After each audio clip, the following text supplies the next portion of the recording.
पहला दिन है और आज हमारी party all India Trinamool Congress का फाउंडेशन डे है।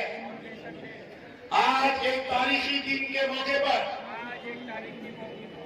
हम सब तृणमूल कांग्रेस के सिपाही और हिमायती कसम लेते हैं, अहद करते हैं, तो सोच से लिया आइंदा असेंबली इंतखाब में इज्जत और मौत, फक्र मगरबी बंगाल, हिंदुस्तान की मशहूर और मारूफ मकबूल अवामी रहनुमा ममता बनर्जी को तीसरी बार बंगाल का वजीर आला बनाएंगे। मां माटी मानुष की तीसरी सरकार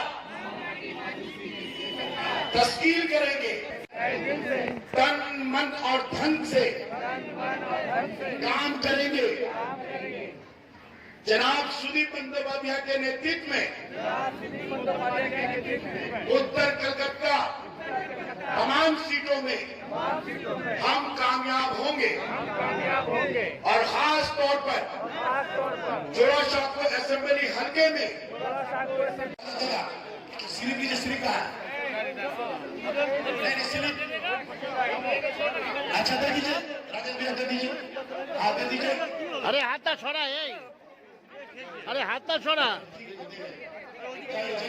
दे दीजिए, एकदम आराम से सिंगल आइए, ऐसे दीजिए। हमारे गेस्ट है वहां से देना शुरू कर दीजिए, ठीक है। आइए प्रमोद जी दे दीजिए, हाँ प्रमोद दे दो, ठीक है।